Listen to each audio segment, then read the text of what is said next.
simplemente, aunque muy poco se dice, cuando cambia la temperatura, el viento y también el manguito de hielo. Entonces vamos a empezar cuando de estos tres factores cambia solamente la temperatura. Solamente la temperatura.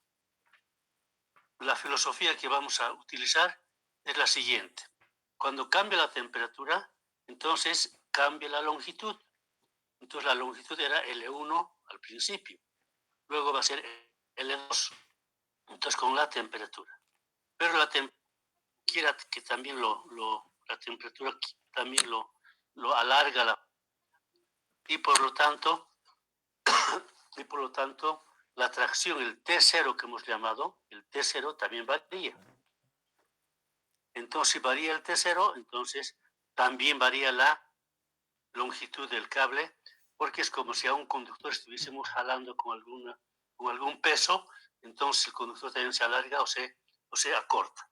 Entonces esos dos factores vamos a calcular, L2, L1, y luego hemos calculado anteriormente la longitud con la función seno hiperbólico. Entonces con eso también vamos a calcular L2 menos L1, igualamos y sacamos la fórmula. Esa es la filosofía. Ya, entonces vamos a empezar con la temperatura T1, de la temperatura original, con el T1, la longitud, ¿cuánto era? L1. Entonces, cuando la temperatura T1 pasa a T2, entonces la longitud C de L1 cambia a L2, y L2 va a ser igual a L1, lo que había antes, más L1 lo que era con alfa 1, T2 menos T1. Alfa es alfa es el coeficiente de dilatación térmica. Alfa es el coeficiente de dilatación térmica que depende del material del conductor. Entonces, con eso tenemos el valor de L2, a cuánto se ha elongado o se ha contraído la longitud del conductor. Por la temperatura, por la variación de la temperatura. Pero al variar la temperatura, la flecha ha subido o ha bajado. Entonces el T01, que era con la temperatura 1, el T01, que era con la temperatura 1, varía. Y entonces va a ser T02. Va a ser T02. Entonces T02. Y esta variación, que es más por la tracción del conductor, lo definió un señor que se llamaba Hooke. Y de ahí viene su nombre, que es ley de Hooke. Entonces, la ley de Hooke dice que L1, que era la longitud 1, multiplicado por la diferencia de tracciones, T02 menos T01, dividido entre ES, es lo que varía. E es el módulo de elasticidad del conductor. E es el módulo de elasticidad del conductor en kilos sobre milímetro cuadrado. Y S simplemente es el área de la sección transversal del conductor. Entonces, esos son los dos valores que varían. Entonces, de ahí calculamos L2 menos L1, la diferencia que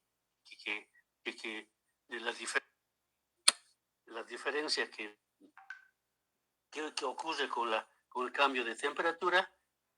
L2 menos L1 va a ser igual a L1 por alfa, paréntesis T2 menos T1, es la parte que se ha variado por la temperatura, más por Hooke, más L1, paréntesis T02 menos T01,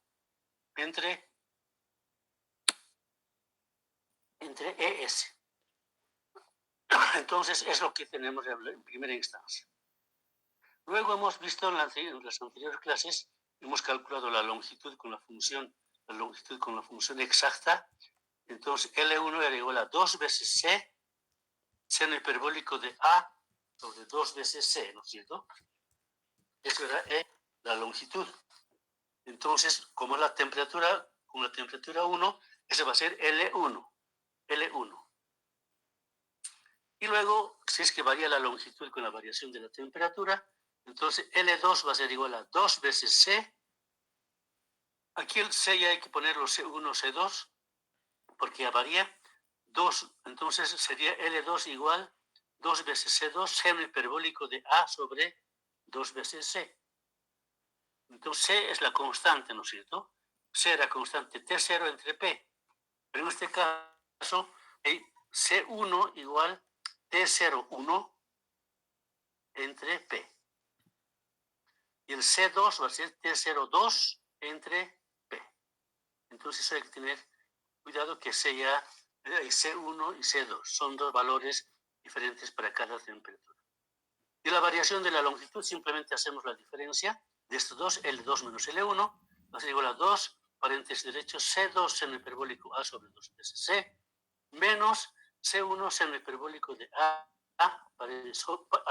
sobre 2 veces C1. Entonces, ahora, igualando las dos L2 menos L1, la primera que era por la variación de la temperatura y la tracción, igualamos a esta variación por el seno hiperbólico, entonces tenemos la ecuación de la igualdad de ambos. La ecuación de ambos.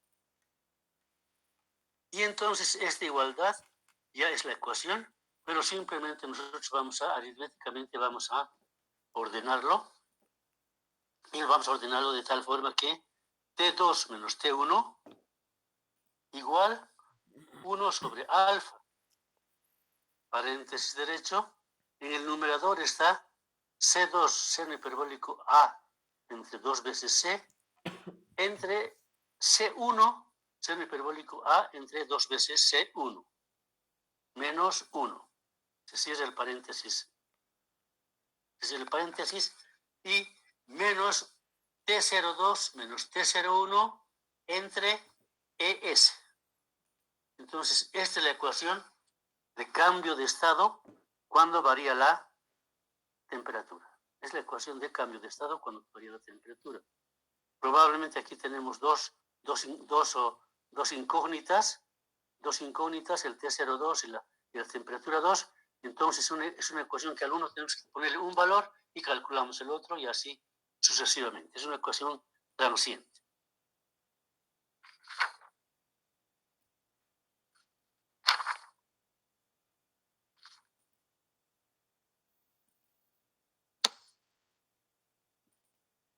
Ya. Entonces tenemos la ecuación exacta, ¿no es cierto? La ecuación exacta. Ahora, pero también en la anterior clase, cuando hemos hecho la ecuación exacta, también hemos hecho desaparecer la función seno hiperbólico y lo hemos vuelto en una ecuación parabólica, de parábola. Entonces, acá también vamos a hacer eso. La función seno hiperbólico no vamos a usar, sino la parábola vamos a usar. Y con la parábola L1 era igual a A del vano más 8 veces la flecha al cuadrado sobre 3 veces A. Ahora, si hacemos desaparecer la flecha, entonces reemplazamos aquí la flecha al cuadrado, que va a ser igual a más 8 veces la flecha. La flecha es P al cuadrado sobre 8 veces T01, eso al cuadrado entre 3A. Elevando al cuadrado y haciendo la cuestión aritmética, L1 va a ser igual a paréntesis, 1 más P cuadrado, A al cuadrado, entre 24 veces T01 al cuadrado. Es la longitud 1 en función de la parábola.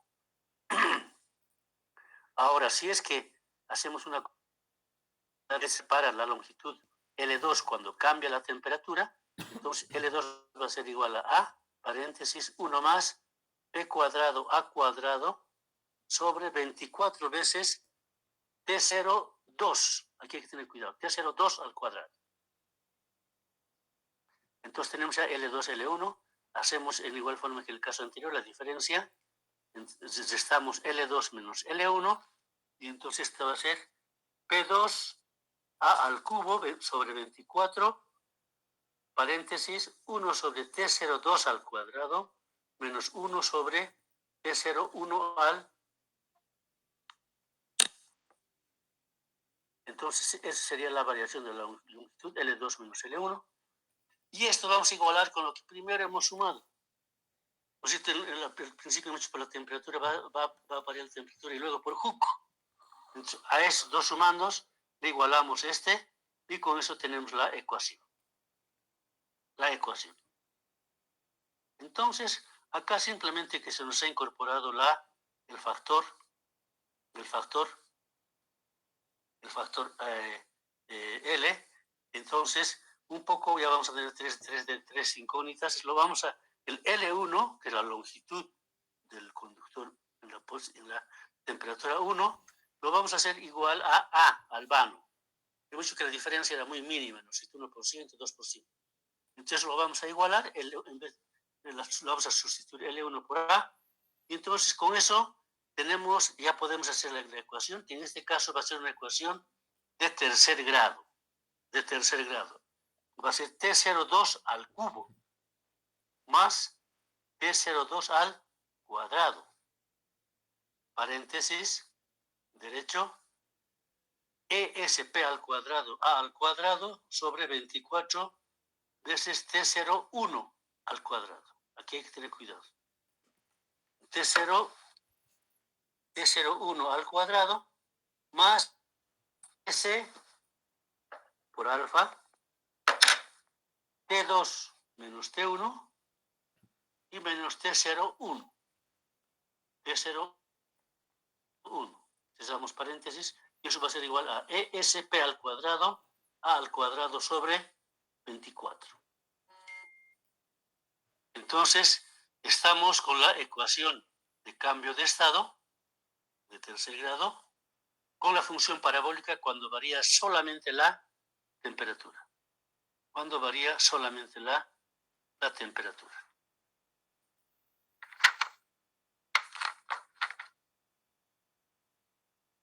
Hacemos un ejercicio, pero ahí vamos a ver simplemente que la diferencia con las dos ecuaciones aún es más pequeña. Es el 0,28%. Así que cualquiera de las dos ecuaciones, ya sea con seno hiperbólico o con la parábola, es prácticamente indiferente porque los valores que se obtienen son prácticamente los mismos. Hay poca diferencia. Ya, entonces, el primer caso de la ecuación de cambio de estado. Ahora vamos a ver la variación del conductor, cambio de estado, cuando varía la temperatura de T1 a T2 y además el viento de B1 a B2. Los dos varían al mismo tiempo. Entonces aquí hay que tener cuidado que el viento, como quiera que está soplando, y entonces lo sopla el conductor, y el conductor, obviamente por la temperatura ya cambió su longitud. Al soplarlo, es como si le estaría aumentando su peso, y es como si estaría aumentando también su tracción. Entonces, el T01, que era al principio, va a variar a T02, pero por los dos factores. Uno porque cambia la temperatura y el otro porque cambia el viento. Entonces, por los dos va a ser. Entonces, el C1 igual va a ser la misma cualitativamente, pero lo que sí, los valores van a cambiar.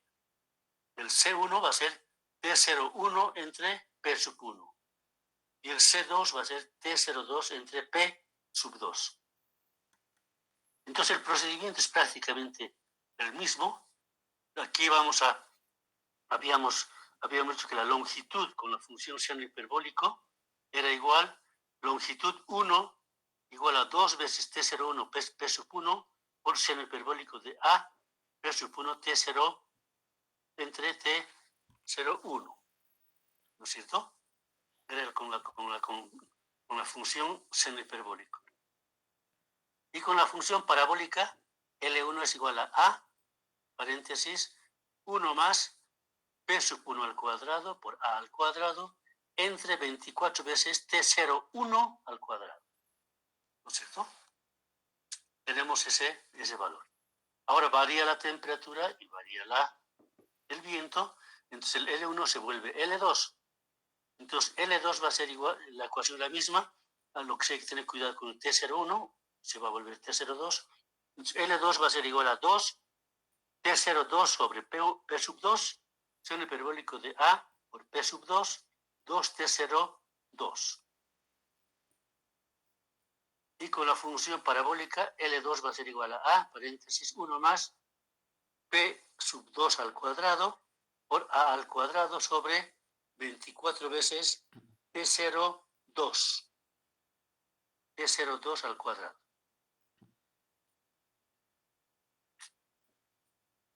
Entonces, en igual forma que el caso anterior, hacemos L2 menos L1, igualamos con la variación de la temperatura y de la ecuación de Hooke, y la ley de Hooke.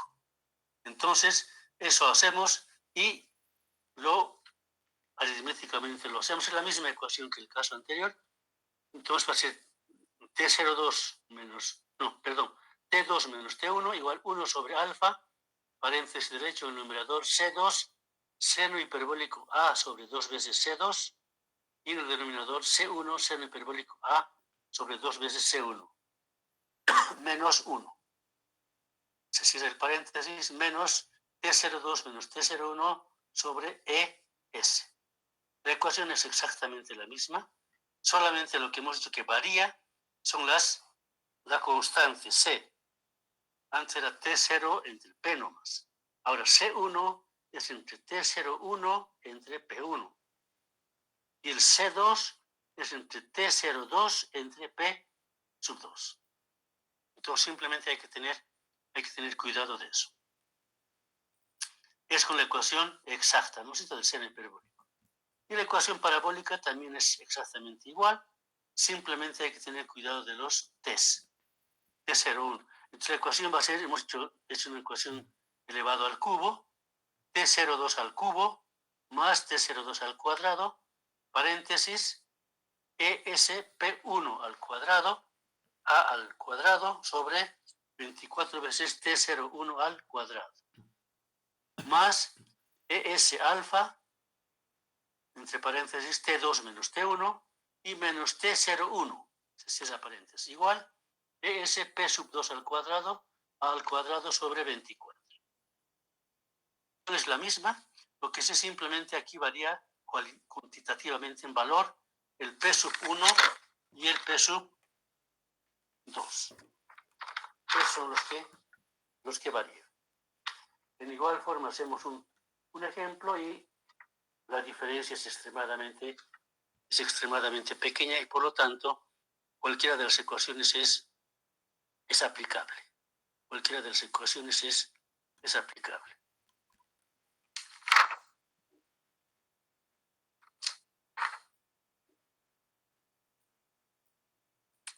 Ahora vamos a pasar las 3 páginas al inciso 3.5.5. Se llama vanos continuos, se refiere al vano regulador. Resulta que cuando hacemos el tendido del conductor, la construcción de la línea, entonces tenemos diferentes estructuras en la topografía del terreno y tenemos diferentes tipos de estructuras. Entonces, hemos dicho que las estructuras, cada 3 kilómetros, cada 4 kilómetros, ponemos una estructura de amasse, de tensión. Y luego vienen las estructuras de suspensión, unos 8, 10, no sé cuántos, y luego ponemos otra de amasse. Entonces, cuando jalamos el conductor, jalamos desde una estructura de amasse hasta la siguiente de amasse. De tal forma que los vanos entonces van a ser diferentes, ¿no es cierto? Entonces los vanos intermedios van a ser diferentes. Entonces tenemos que conseguir una estructura promedio, una estructura que no existe, pero que es una estructura promedio que va a representar a todos los vanos intermedios, que son diferentes. Entonces, una va a representar a todos, que va a ser un valor promedio. Claro que eso originalmente podría ser sumar todos los vanos y luego dividir entre el número de vanos y ahí tenemos el vano promedio. También eso es. Pero en este caso, como quiera que hay flechas, tensiones, etcétera, etcétera, hay muchos factores, se calcula un valor promedio que es el vano regulador. Un vano regulador. Entonces, primero a las estructuras de suspensión le colocamos unas roldanas en la parte de arriba donde está la cadena de suspensión y por ahí jalamos, y entonces tenemos todo el vano desde un amarre A hasta un amarre B, con son los amarres, tenemos el vano, tenemos el conductor jalado por las roldanas en las estructuras de suspensión. Entonces, en cada vano va a haber diferencia de longitud de vano, ¿no es cierto? Lo que hemos calculado. L2 menos L1 va a haber en cada vano. Entonces, la longitud que va a variar en todo el tramo, va a ser L2 menos L1 igual a la sumatoria de todas las variaciones de los vanos intermedios. L minúscula 2 menos L minúscula 1. Entonces, por cada vano tenemos que calcular, sumar, y esa va a ser la diferencia total. Eso con la ecuación exacta, con la ecuación exacta de la coseno hiperbólico, pero no vamos a hacer nosotros con la ecuación de seno hiperbólico, sino que directamente nos vamos a pasar a la parábola. Entonces, en la parábola ya habíamos calculado con la parábola que L1 era igual a paréntesis 1 más P cuadrado A cuadrado sobre 24 T01 al cuadrado. Hace 5 minutos que hemos calculado. Y L2 es igual a al vano, paréntesis 1 más P sub 2 A al cuadrado 24 veces T02 al cuadrado. Entonces, con esto vamos a hacer la sumatoria de todos los vanos intermedios. L2 menos L1 va a ser P al cuadrado sobre 24. Sumatoria, paréntesis, 1 T02 al cuadrado menos T01 al cuadrado, si es de paréntesis, y A, el vano al cubo. Y es el vano que varía A1, A2, A3, etc. A1 al cubo. A1 al cubo.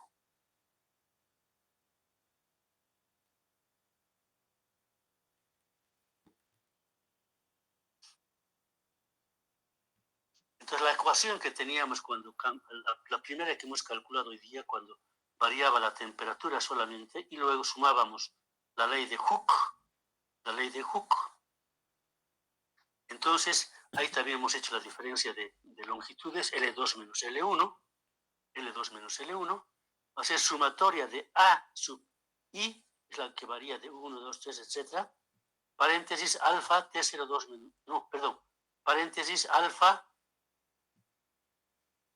T2 menos T1, temperatura 2 menos temperatura 1, más T02 menos T01 ES. ¿No es cierto eso? Entonces, ahora las dos ecuaciones L2 menos L1 igualamos, y luego ya sabemos, aritméticamente lo tratamos de juntar.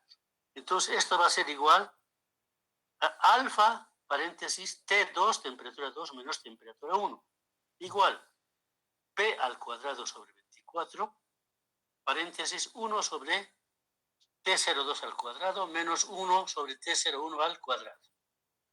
Se cierra paréntesis. Y aquí está lo que hay que tener cuidado.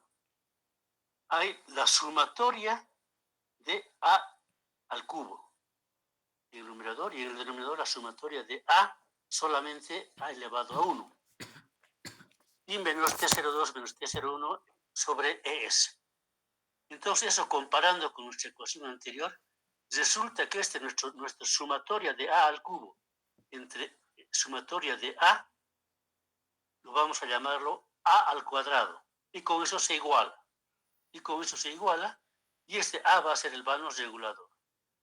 Entonces, como está A al cuadrado, pasa al otro lado a sacar raíz cuadrada. Entonces, la ecuación del vano regulador va a ser igual a raíz cuadrada en el numerador, la suma de los vanos al cubo. La suma de los vanos al cubo entre la suma de los vanos elevado solamente a 1. Entonces, como ustedes verán, el numerador está A al cubo en el denominador A elevado a 1 y sería A al cuadrado. Y como está con 6 al cuadrado, entonces tenemos solamente vano. Entonces, esa es la ecuación del vano regulador.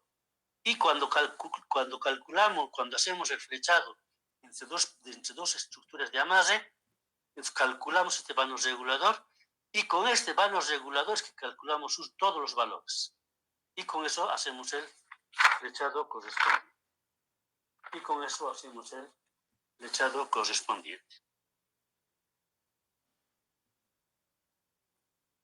Con esto habríamos acabado el capítulo de la parte de la ecuación de cambio de estado. Vamos a pasar a vibraciones eólicas. No sé si tienen alguna pregunta.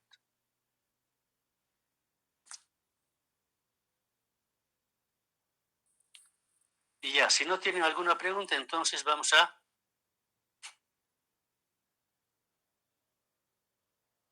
continuar.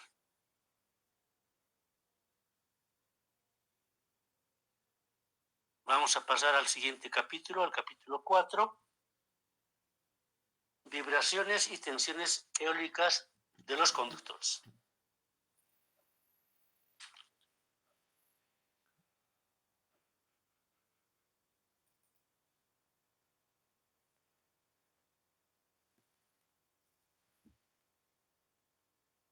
Ya, si no hay preguntas, vamos a continuar. Entonces, resulta que se diseña la línea. Luego de diseñar la línea, se compran los materiales y se construye la línea.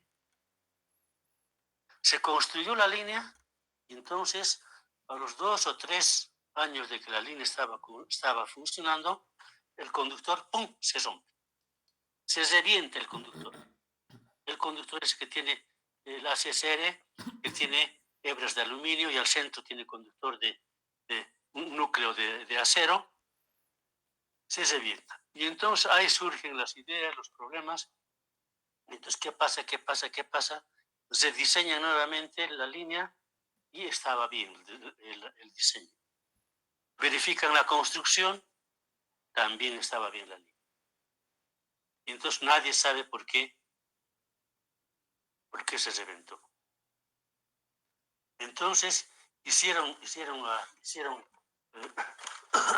análisis y entonces vieron de que el conductor empieza, desde el momento en que empieza a funcionar, empieza a vibrar.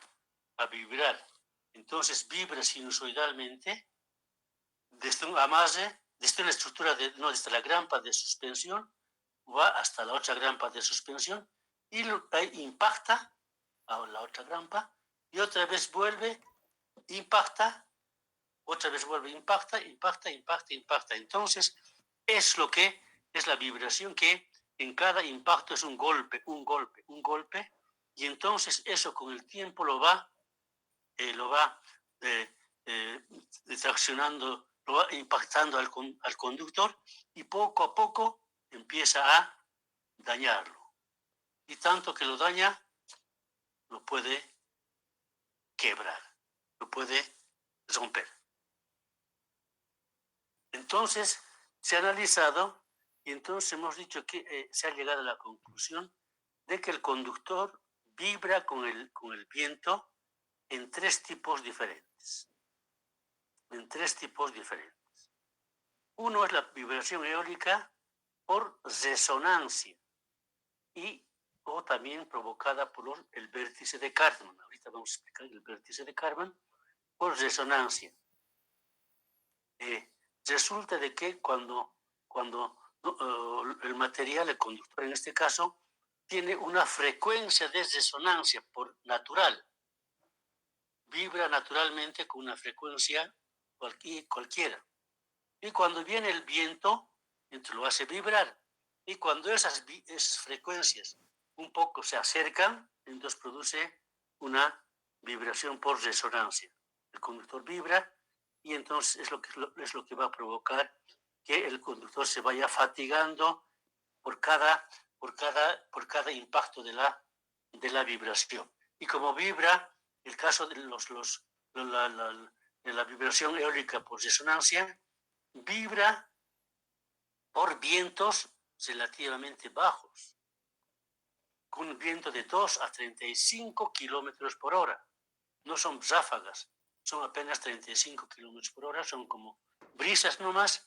Y entonces estas brisas se presentan en terrenos planos y fundamentalmente cuando amanece, cuando el sol está saliendo, el cambio de temperatura, ¿no es cierto? Y eso provoca cambio de velocidad de viento. Y también al atardecer, cuando el sol se está entrando, cuando el sol se está entrando, también cambia de temperatura y entonces ahí también cambia el viento y entonces eso hace vibrar. Y hace vibrar con alta frecuencia, y con una amplitud pequeña. Por eso que de abajo no se puede ver. Cuando está vibrando por resonancia, estamos bajo la línea, miramos y no pasa nada, no podemos visualizar, porque la frecuencia es pequeña y no, la frecuencia es grande, lo que sí, la amplitud es pequeña, la frecuencia es alta y la amplitud es pequeña, por eso que no se puede ver. Pero si es que vamos y agarramos la torre con la mano, entonces sí se siente que la estructura está vibrando. Sí se siente que la estructura está vibrando. Entonces es lo que pasa. Ahora, y no solamente eso, lamentablemente, el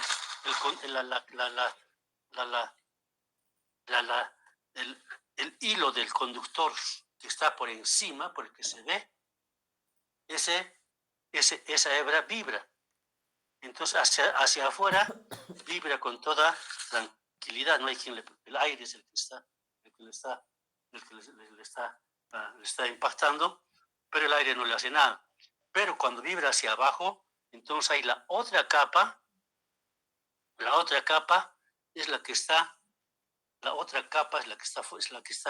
perjudicándole. Y entonces ahí choca. Y entonces la segunda capa es la que quiere vibrar a un lado, la primera capa le perjudica. Y quiere vibrar hacia abajo, la tercera capa le perjudica. De tal forma que a ambos lados está perjudicado y provoca una fatiga de esa hebra, y es la primera hebra que se revienta.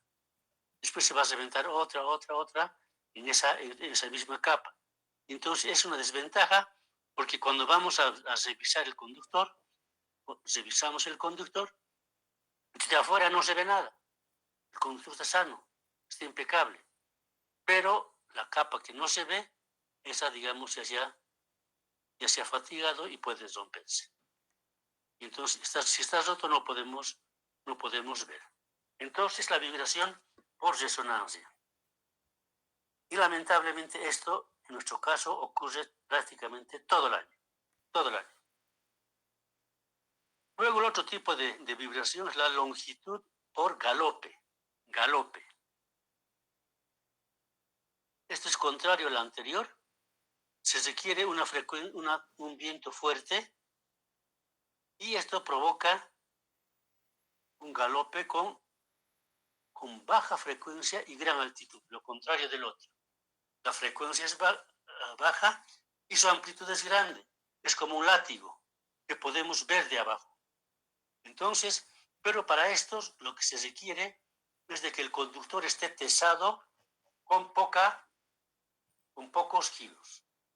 Por ejemplo, cuando tenemos una línea y por debajo de nuestra línea colocan la fibra óptica, entonces la fibra óptica que utilizan para comunicaciones lo jalan despacio, con poca tracción. Y entonces, como es con poca tracción, con el viento empieza a vibrar, y entonces vibra pero a baja frecuencia y gran amplitud. Por eso que se ve desde abajo. Entonces, como se ve desde abajo, entonces vemos que está vibrando por galope, pero provoca un incremento de esfuerzos mecánicos en la cadena, en la estructura, etc.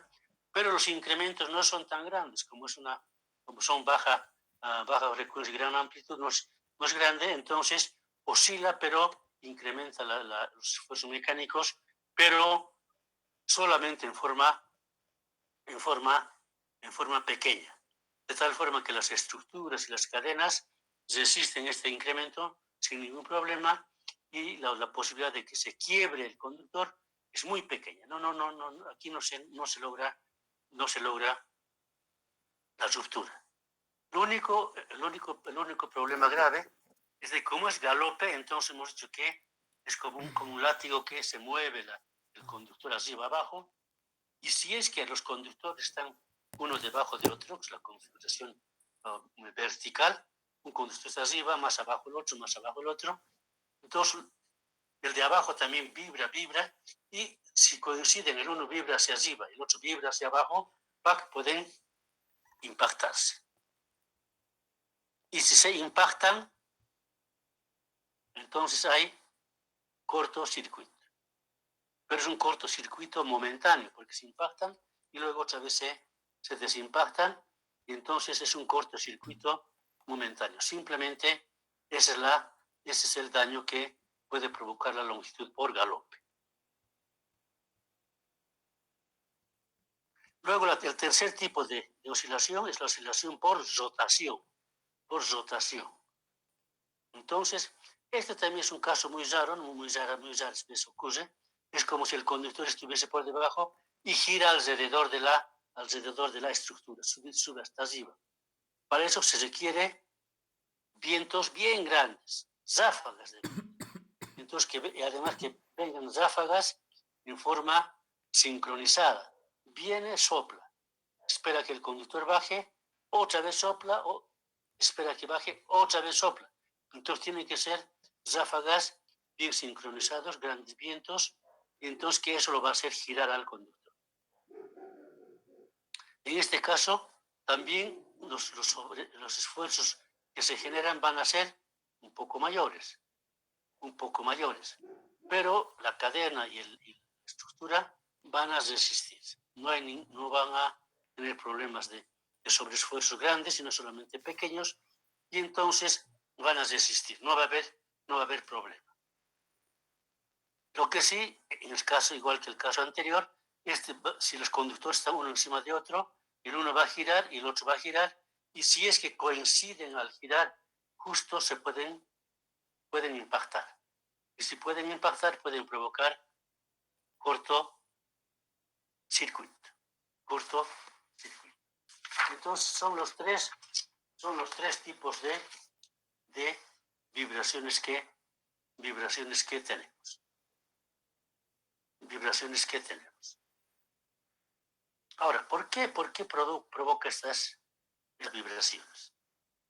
El viento, cuando viene, entonces impacta, en un pequeño dibujo, impacta en el conductor, que es cilíndrico, y entonces lo empuja horizontalmente. Pero cuando el conductor no es cilíndrico, por ejemplo, cuando hay descarga de hielo, ¿no es cierto?, cae la nevada, entonces el manguito de hielo se forma alrededor del conductor, y entonces nosotros hemos dicho que eso es un cilindro que se forma. No es verdad. Es cilindro en la parte superior, pero en la parte baja, como está goteando, se forma una cola de hielo que va hacia abajo. Entonces, entonces no es cilindro. Entonces el viento justo le da en esa parte, en esa colita de abajo, y entonces provoca una flecha que también es hacia abajo. No es horizontal, es hacia abajo. Y entonces, como es hacia abajo, al conductor lo jala hacia abajo, y el conductor cuando ya llega a esforzarse lo más que puede, sube hacia arriba, después baja, sube, baja, sube, baja. Entonces, es el fenómeno del galope, es igual que antiguamente los aviones tenían hélice, ¿no es cierto? Y su hélice, en la parte de donde tenía el hélice era grande, y luego se iba reduciendo. Entonces, era como esto.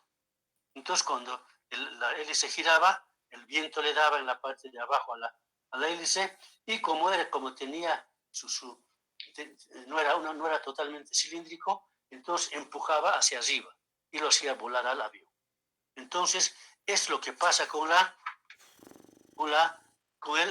el galope. Es lo que pasa con el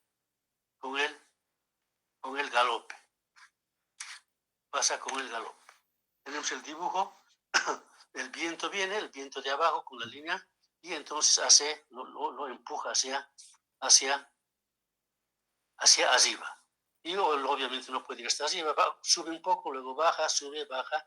Es la vibración por galope. Por galope.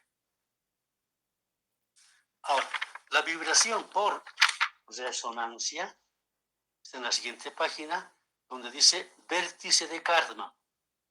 Vértice de Karman. Había un licenciado, un ingeniero, que no era eléctrico, era hidráulico. Entonces, él empezó a estudiar el comportamiento del agua en los ríos. Entonces, resulta que cuando venía el agua por el río, y en medio del río, si es que había un elemento sólido, una piedra, digamos, una piedra circular, entonces el agua impactaba en la piedra circular, una parte se iba por el lado derecho, otra parte por el lado izquierdo. Hasta ahí no hay problema.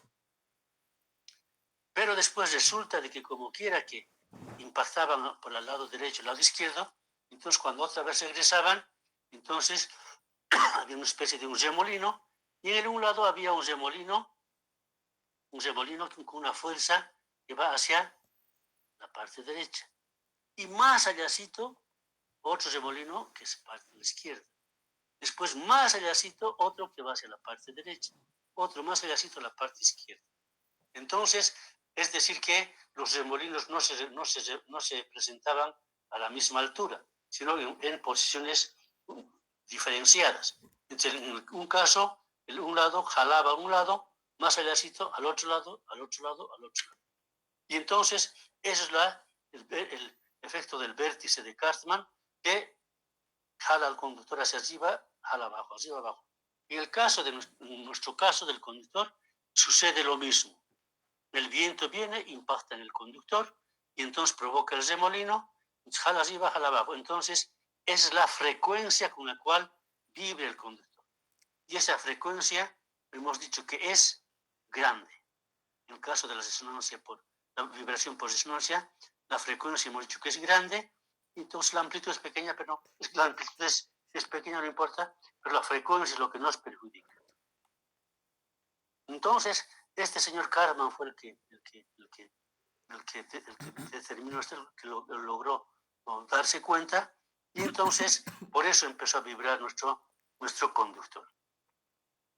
Después vino otro señor que se llamaba Strohal, después ya analizó también esta situación, y entonces se dio cuenta que el valor de la frecuencia de vibración, multiplicado por el diámetro del conductor, o de la piedra del conductor, dividido entre la velocidad del viento, es siempre constante.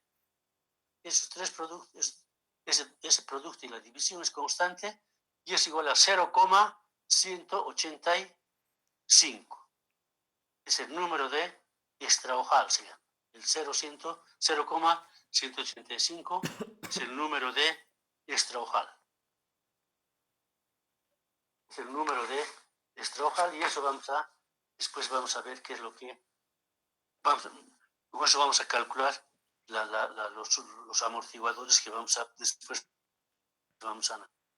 Entonces, en esta forma, con esta filosofía es de que vibran los conductores por tres tipos.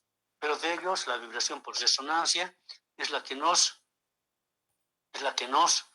perjudica más. Es la que nos perjudica más porque provoca la fatiga de nuestro conductor, y la fatiga se representa por la ruptura del conductor. El conductor se revienta.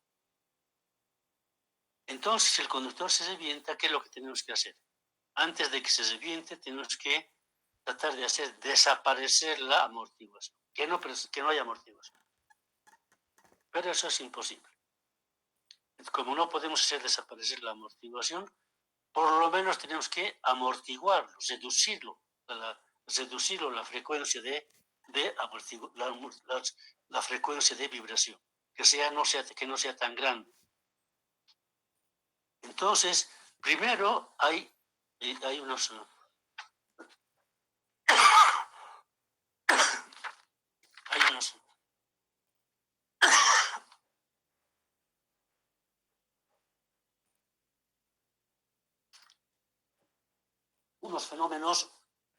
unos fenómenos internos en el conductor.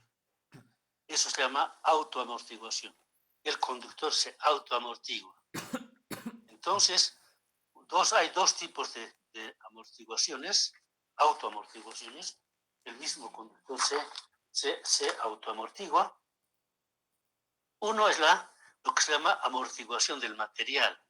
Hay un fenómeno que se llama inercia, ¿no es cierto? Entonces, normalmente cuando estamos en estado de reposo y alguien nos quiere hacer mover, nosotros nos oponemos. Es la inercia. O cuando está en movimiento, se queda también en movimiento. Entonces, que es la amortiguación del material por inercia. Como el conductor está en estado de reposo, viene el viento, lo quiere hacer vibrar, en principio se resiste a vibrar, pero después ya vibra. Entonces, pero de todas maneras, un poquito baja el fenómeno de la vibración, pero lamentablemente este valor es muy pequeño, muy poco impacto. Luego el otro es el roce de Coulomb.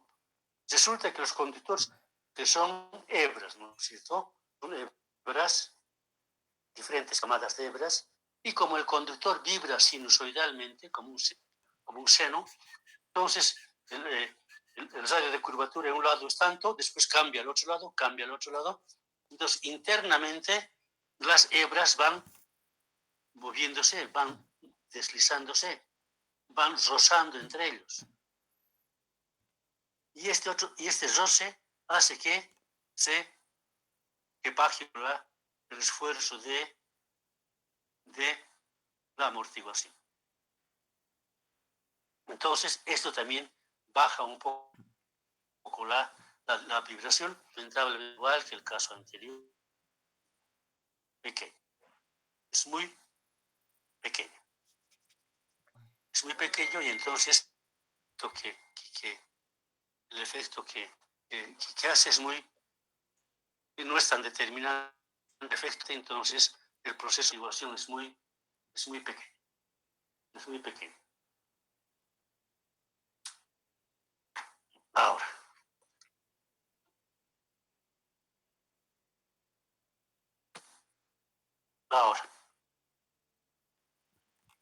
hemos dicho que es una sinusoide de la vibración, y entonces la sinusoide, como es una vibración, entonces podemos calcular su longitud de onda.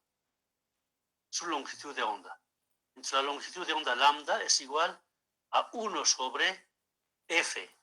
F es la frecuencia de vibración, raíz cuadrada de T sobre M. T es la tracción de jalado y M la masa. Tracción de jalado, la masa.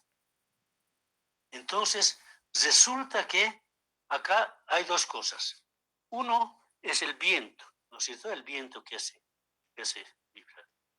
Y obviamente que nosotros, cuando el conductor, vamos a hacer el tendido, la construcción de la línea, jalamos al conductor. Entonces, al conductor jalamos con cierta tracción. En la condición everyday jalamos con el 20%. En la condición más desfavorable sube ese 20% hasta 40 o máximo 50. Con el 20% el factor de seguridad era 5. Y cuando sube a 40-50%, el factor de seguridad es 2. Es 2. Entonces, esto hace que la tracción sea, mientras más fuerte jalamos, entonces el conductor vibra más. El conductor vibra más. Si en líneas hemos dicho, en una parte ganamos, en otra perdemos. Si el conductor en vez de 20% lo jalamos con el 30% en el delivery day stress, entonces la flecha va a ser menor. Los vanos pueden ser más grandes. Y son vanos más grandes, va a haber menor cantidad de estructuras, vamos a usar. Pero al jalar más, estamos provocando más vibración. Más vibración. Nuestro conductor va a vibrar más y entonces puede que se rompa no en 5 años, sino en 3, en 2 años y medio. Entonces hay que tener en cuenta ese valor.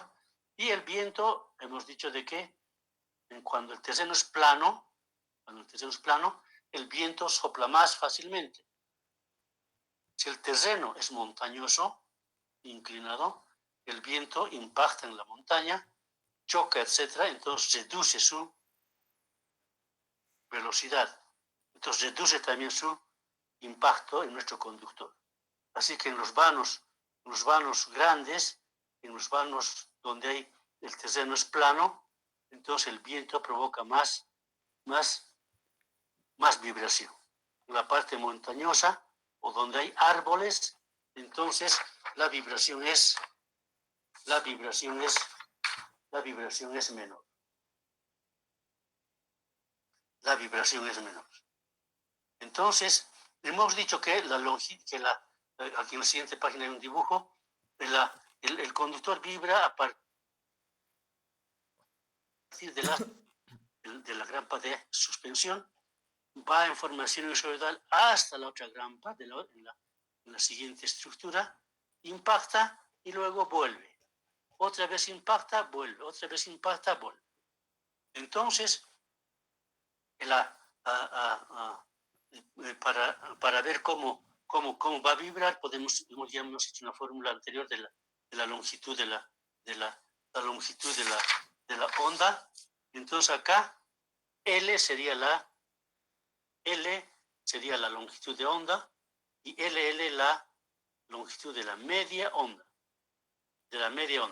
La ecuación es la misma que la que hemos escrito hace ratito, con lambda. LL igual a 1 sobre 2F, porque como es la mitad, entonces hemos puesto 1 sobre 2F. Raíz cuadrada de T por G sobre P.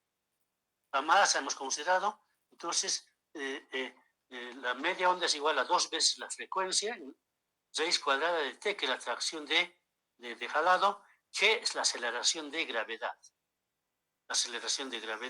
Y P es el peso, es la atracción mecánica del conductor. P es la atracción mecánica F es la frecuencia, T la atracción mecánica del conductor, G es la aceleración de la gravedad y P es el peso unitario del conductor. A ver de nuevo. LL es el medio vano, igual a 1 sobre 2 veces F. F es la frecuencia. Raíz cuadrada de T. T es la tracción mecánica del conductor, con cuánto estamos jalando al conductor. A mayor tracción, es mayor el efecto. Multiplicado por G. G es la aceleración gravitacional de la gravedad, en metros sobre segundo al cuadrado, y P es el peso del conductor por metro cuadrado, kilo sobre metro. No es metro cuadrado, perdón, kilo sobre metro, el peso unitario del conductor. Entonces, a mayor tracción hay mayor vibración. Entonces, pero el punto más esforzado por la vibración es el punto de sujeción del conductor con la grampa de suspensión. Como está agarrando, como hay impacto y choca, cada impacto es como un golpe y es lo que provoca el esfuerzo permanente de golpes y golpes y golpes y golpes durante la mañana y durante la noche, y entonces eso hace que hemos dicho que la segunda capa es la que se empieza a quebrar.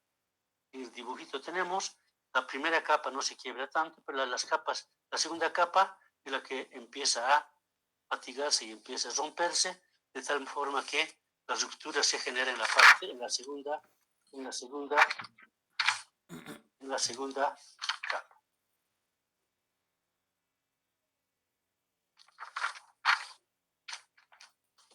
Vamos a la segunda hoja. Esto no hemos dicho. Un cuerpo, cualquier cuerpo, resiste dos esfuerzos. Uno, el esfuerzo estático, más el esfuerzo dinámico. El esfuerzo estático hemos dicho cuando el viento es cero, entonces simplemente, en nuestro caso, es lo que jalamos al conductor en la construcción de la línea. Jalamos con el 20%. Entonces, ese es el esfuerzo estático. Y entonces, a ese esfuerzo estático viene el viento y le incrementa con el esfuerzo dinámico. Lo suma el esfuerzo dinámico. De tal forma que nuestro conductor aguanta un cierto valor de la suma de los dos. Entonces, que si el esfuerzo estático, la tracción del conductor lo bajamos, lo jalamos un poco, damos mayor espacio para el esfuerzo dinámico. ¿No es cierto? Pero al revés, si es que jalamos el conductor de la construcción con un valor más grande para ahorrar, entonces el esfuerzo estático es mayor. Y si es mayor, entonces el espacio para el esfuerzo dinámico es menor también. Entonces, ahí tenemos que ver qué es lo que tenemos que hacer para que digamos que la suma de la tracción estática, ¿no? la estática y la dinámica sea igual a 10, los dos, es lo que resiste en su conductor. Y jalamos con el 20%, con 2. Entonces, para el dinámico estamos usando 8, lo que el viento va a hacer vibrar. Pero si es que la tracción estática lo jalamos a 50%, a 5, dentro del dinámico estamos usando solamente 5 nomás. Y así, si jalamos con el 8% la tracción estática al 8, dentro del dinámico solamente 2. ¿No es cierto? Entonces, hay que tratar de balancear ambos casos para que no haya una disminución del esfuerzo dinámico. Entonces, por eso que se recomienda que en el everyday stress la tracción del conductor no sobrepase el 20%. Y cuando hay condiciones muy desfavorables con el medio ambiente, que suba más hasta 40%. Y después nada. Es la recomendación. Ahora, hemos dicho que el conductor cuando viene hacia la estructura, hacia la grampa de suspensión, choca. Después se va al otro vano, regresa, choca la otra grampa, choca la otra grampa. Entonces, en los choques es donde se produce el efecto de la vibración. Entonces, para que no haya un choque así fuerte, impactante, la grampa tratamos de que sea tipo largo, que no sea así una cosa firme, que sea larga, que tenga una especie de una hipérbola, de un sinusoide, en el dibujito, en la figura 411, el conductor cuando viene, entonces, no choca tan fuerte, sino que en este grampa de suspensión largo, un poco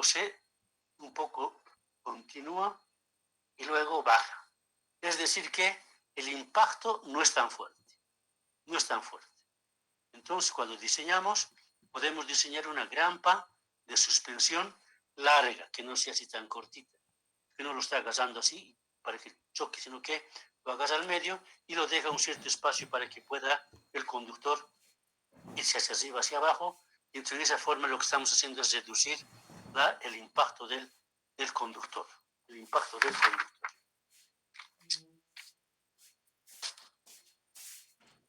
El otro también es de que la grampa al conductor lo agarra, ¿no es cierto?, la grampa de suspensión, y como hemos dicho que el conductor, en la parte externa, son hebras de aluminio, su alma nomás es de acero al medio, entonces el aluminio es muy frágil, es muy fácil, se le puede, la grampa cuando lo agarra, lo aprieta, lo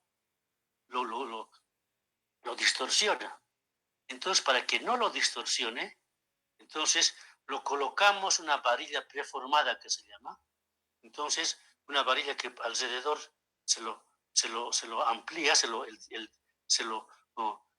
pone la varilla y se lo enrosca, y esa varilla es de un aluminio un poco más fuerte, porque su función no es conducir la electricidad, sino es resistir el esfuerzo mecánico.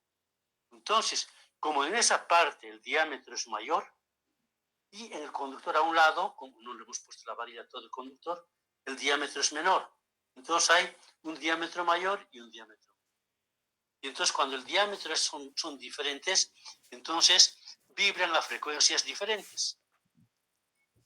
Y como vibran a diferentes frecuencias diferentes, entonces se van a impactar, se van a molestar y van a amortiguar. También es una forma de amortiguar el conductor. Y luego el otro es de que es colocar en la grampa, dentro de la grampa, una masa, una goma, un preformado. De tal forma que el conductor va a estar en contacto directo con el preformado, y al preformado lo va, no, a la goma lo va a estar agarrando, y la grampa a la goma lo va a agarrar. Y para que la goma no se caiga, se le pone también una grampa, una varilla preformada. A ver, de nuevo vamos a indicar. Tenemos el conductor, al conductor le ponemos una goma, neopreno, una goma. Entonces la goma es flexible. Entonces, de tal forma que cuando el conductor venga, va a querer ir arriba abajo, la goma le va a permitir un poco que juegue. Entonces, el impacto no va a ser tan fuerte. Entonces, encima de esta goma, para que no se caiga la goma, le ponemos una varilla preformada, igual que el caso anterior, una varilla preformada. Y sobre la varilla preformada recién la grampa de suspensión. Entonces acá hay 2 o 3 efectos. Uno, la goma. La goma va a permitir de que el conductor un poquito se vaya hacia arriba, hacia abajo, entonces ahí pierde el esfuerzo de la vibración. La goma no permite eso. Luego, la varilla preformada, en el punto de sujeción, va a tener un diámetro mayor. Y más allá, en el vano, el conductor va a tener el conductor desnudo, y entonces va a tener un diámetro menor. Y como tienen diámetros diferentes, las vibraciones van a ser diferentes. Si son diferentes, entonces se van a amortiguar. Entonces, Sergio, buen día. Entonces, ese es el efecto de esto. Pero siempre, en una cosa ganamos, en otra perdemos. Con el tiempo, la goma, por la irradiación solar, por los rayos ultravioleta, va perdiendo su fragilidad, se vuelve más duro, de tal forma que con el tiempo,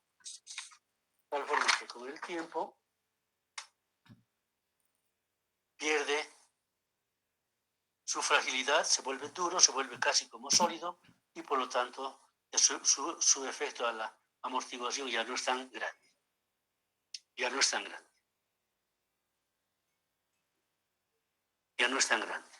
Hasta ahí serían estos fenómenos de autoamortiguación. Las partes que en el conductor están sirven también para autoamortiguarse la vibración un poco. Pero como quiera que estos factores influyen, pero no totalmente, entonces, y nosotros para que nuestro conductor no se fatigue, no se quiebre, no se rompa, no se reviente, tenemos que poner amortiguadores externos, de afuera, amortiguadores externos. En igual forma, tampoco no hay un amortiguador perfecto, pero sí hay una gran cantidad de amortiguadores que vamos a indicar simplemente unos cuantos, inclusive después de que veamos cuántos, ustedes también pueden imaginarse, pueden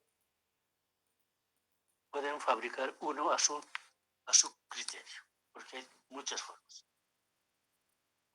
Bueno, ahora el primer amortiguador que vamos a ver, el amortiguador externo, es lo que se llama puente o bretelle, puente o bretelle.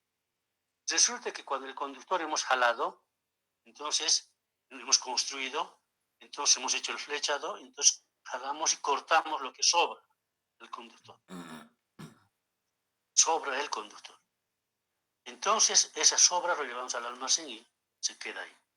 Entonces, pero para un poco mejorar la amortiguación, agarramos ese cable y donde está la grampa de suspensión, ahí colgamos, simplemente lo colgamos de ambos lados, a unos cuantos metros, a unos 4 o 5 metros a un lado, 4 o 5 metros de la grampa, lo colgamos, no lo jalamos. El conductor está jalado, está traccionado al 20%, mientras que esto, como es puente, solamente lo colgamos. Entonces, resulta que hemos dicho que la frecuencia de vibración depende de la tracción de jalado. Entonces el conductor va a vibrar a una frecuencia y el bretelle va a vibrar a otra frecuencia. Entonces con eso vamos a hacer que ambos vibren a frecuencias diferentes y por lo tanto se van a amortiguar. Esto tiene efecto grande, más se utiliza en estructuras de distribución, en líneas de distribución, donde los vanos son pequeños, etc. Entonces, en líneas de distribución. Pero su efecto es más considerable que el de la autoamortiguación. Luego, el mismo Bretelle dice, hemos colocado un puente. Dice, podemos colocar dos puentes, dos cuellos. Uno a la derecha, otro a la izquierda, para que haya dos puentes. Entonces, con eso estamos haciendo que haya vibraciones con frecuencias diferentes. Inclusive, se dicen, haremos tres puentes. A la derecha uno, otro al medio, otro a la izquierda. Tres puentes. Y el otro, inclusive, dice dos cuellos. Un cuello pequeño y el otro cuello más largo, pero debajo del otro. Entonces, todos estos fenómenos hacen que se incremente la amortiguación, pero se utilizan más en líneas de distribución. En líneas de distribución. Su efecto no es tan grande. Tan grande. El otro es la amortiguación tipo Festau, en el que hacemos, igual que el otro, el mismo conductor, jalamos, entonces ponemos cuellitos al lado derecho, al lado izquierdo, pero los vamos presionando con grampitas, lo vamos amasando, y entonces también va a vibrar en cada cuello con una frecuencia diferente. Entonces, hasta acá tenemos todo lo que es tipo Bretelle, Festau, ¿no es cierto? Pero lo que sí, esto impacta, pero a los que hacen mantenimiento de la línea no les gusta. Porque, digamos, el conductor tiene algún daño, etcétera, que se ha hecho, entonces los de mantenimiento tienen que subir a la torre y por el conductor tienen que ir hasta donde está el daño del conductor para arreglar. Y entonces este Bretelle Festau les molesta, les incomoda. Tienen que deshacer, bajar abajo, y cuando arreglan el conductor, bajan, vuelven, otra vez tienen que colocar. Pero, ¿qué se puede hacer? La vida se gana y se pierde. Entonces, ellos no les gusta tanto y dicen que coloquen otro tipo de amortiguadores. Ahora, existe también otro amortiguador que ya tiene diferente fría, que es el brazo oscilante. Brazo oscilante, en la figura 4.21. Un brazo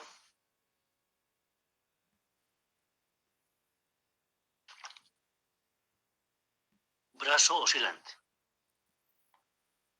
Entonces, este brazo oscilante es un brazo que no es simétrico. Está agarrado en dos puntos, pero en un lado es un poquito más largo. Entonces, cuando el conductor vibra, este brazo oscilante vibra en dos direcciones. Uno longitudinal al brazo, vibra en forma longitudinal al brazo. Y el otro perpendicular al brazo, porque sinusoidalmente lo hace vibrar. Entonces vibra con una frecuencia diferente al conductor y además vibra en forma longitudinal y en forma vertical. Entonces, en los dos aspectos, el vertical y el longitudinal, hace que amortigue a la vibración del conductor. A la vibración del conductor. El otro amortiguador es el amortiguador de impacto, de masa más resorte. El conductor está arriba, del conductor se lo amasa la grampa el amortiguador tiene una varilla y abajo termina en una superficie metálica. Pero al medio tiene una masa, una goma. Y esa goma está separada de la parte de abajo con un resorte. Entonces, cuando el conductor empieza a vibrar, entonces todo el amortiguador empieza a vibrar, y entonces la masa también empieza a vibrar, y el resorte pues lo sube abajo, lo sube arriba, lo sube arriba abajo, y cuando la vibración es grande, ya hace tanto que la masa impacta con la base del amortiguador, y ese impacto es un choque, y ese choque impacta y baja la frecuencia de vibración. Baja la frecuencia de vibración. Entonces, cuando la vibración ya es grande, impacta y baja. Cuando la vibración es pequeña, no todavía. Entonces, esta es la vibración por impacto. Más o menos con este mismo criterio, hay el amortiguador tipo Helga, en la que al conductor lo amasamos de arriba y ponemos abajo discos, varios discos. Un disco metálico, el otro disco de goma, otra vez metálico, otra vez goma, así intercalado. De tal forma que la goma con el metal siempre van impactando, chocando, y van bajando la frecuencia de vibración. Van bajando la frecuencia de vibración.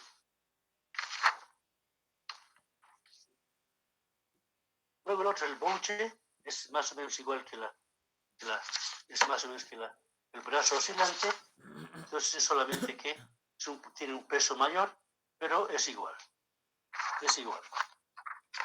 Luego tenemos el amortiguador torsional,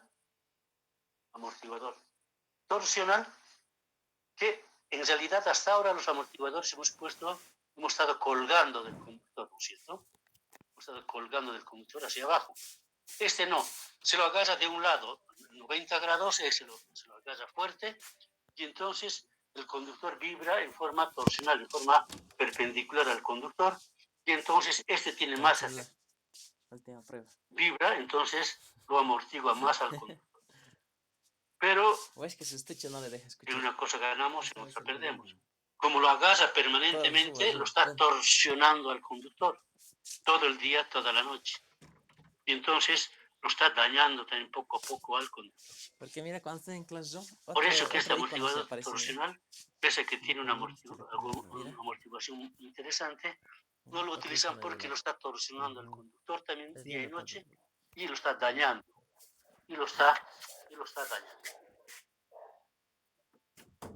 Y lo está dañando. El otro es el amortiguador lineal, que es igual que el otro, simplemente que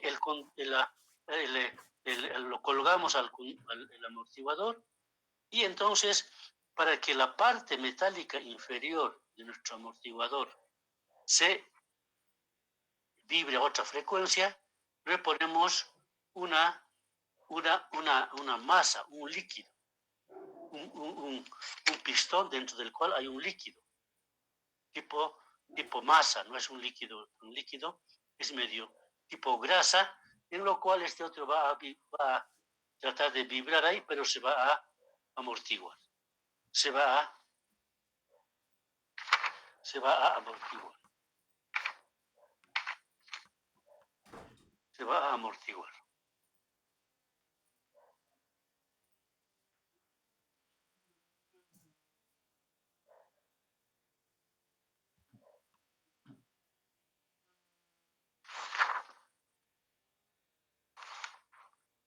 Finalmente, para acabar, vamos a ver el amortiguador tipo Stockbridge.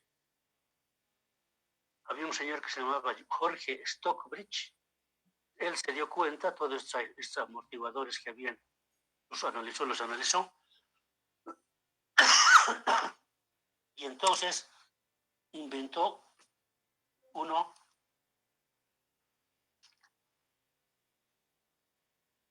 que en líneas de transmisión utilizamos este tipo de amortiguador. Básicamente es de que al conductor lo colgamos, hacemos una grampa, y la grampa lo colocamos unos cablecitos a los lados, como el cable de guardia, así de acero. Y ahí colgamos un peso a cada lado. Un peso a la derecha, otro peso a la izquierda. De tal forma que cuando vibra el conductor, entonces los cablecitos que lo agarran, los tipos de cable de guardia, estos permiten que las masas que están agarrando, los pesos que están agarrando, vibren. Y obviamente que van a vibrar de tal forma que van a amortiguar. Pero aquí está la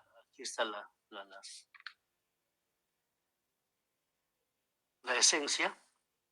Cuando el conductor vibra sinusoidalmente. En la siguiente página puede ver. Vibra sinusoidalmente. Entonces, cuando vibra sinusoidalmente, entonces vibra, digamos, hacia arriba. ¿No es cierto? Entonces, la masa del amortiguador Stockbridge tiene su inercia. De tal forma que se queda estático. No le pasa nada. Después, la onda sigue vibrando. Entonces, viene la segunda onda, la segunda semionda, pero ya abajo, sinusoidalmente, ya hacia abajo. Entonces, en ahí recién el amortiguador se ha dado cuenta que le impulsó el anterior. Entonces, el conductor vibra hacia abajo y el amortiguador hacia arriba. Es decir que, y después en el otro caso igual, siempre están desfasados con 180 grados. Con 180 grados. Esto hace que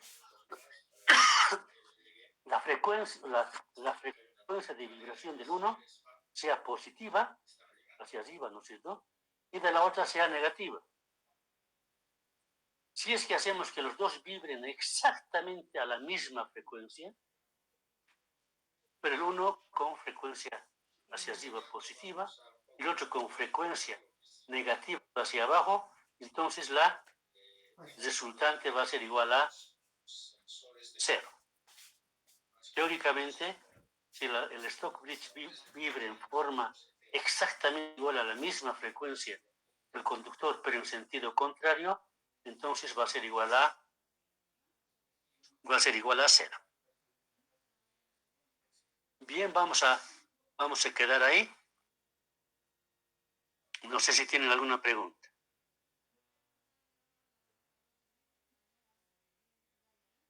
No tienen, ¿no? Sí, todo está claro. Ya. Entonces, simplemente yo quería comentarles que es muy posible que desde la ninguna pregunta, otra semana ya se hagan los exámenes del primer parcial. Eso es lo que nos han dicho. Nos van a confirmar. Seguramente que la siguiente semana nos van a confirmar. Pero lo que sí, el tiempo que nos están dando para que tomemos el examen es muy corto. Parece que va a ser hasta no sé cuándo, pero muy corto, del 25 al 6 de junio, parece.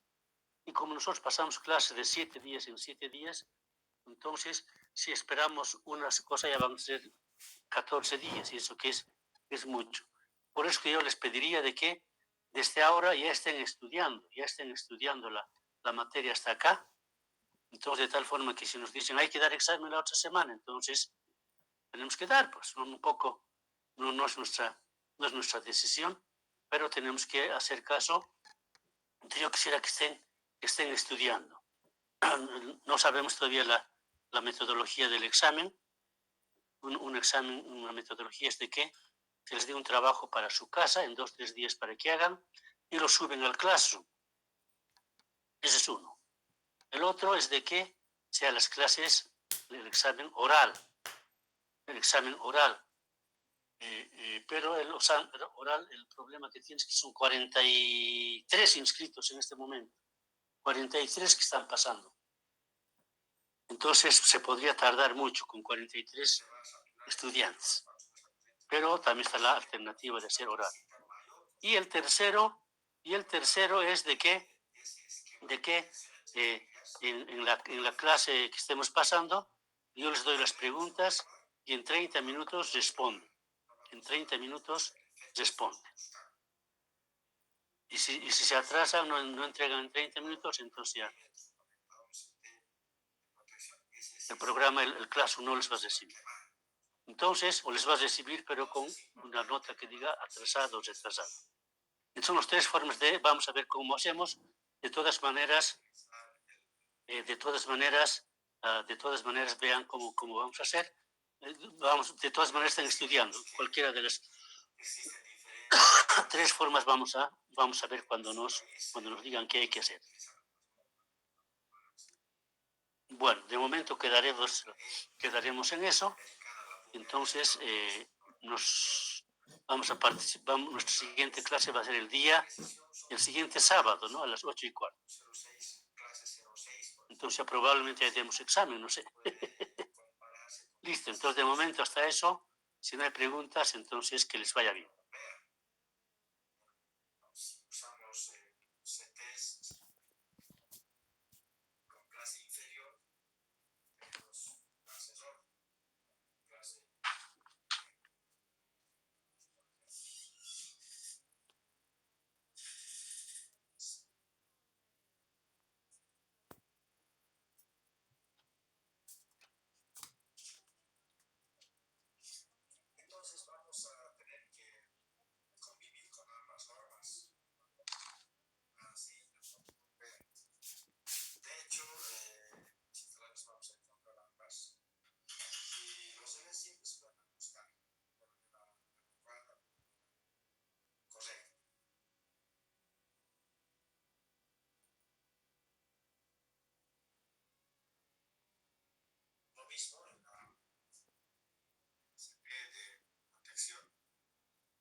Clase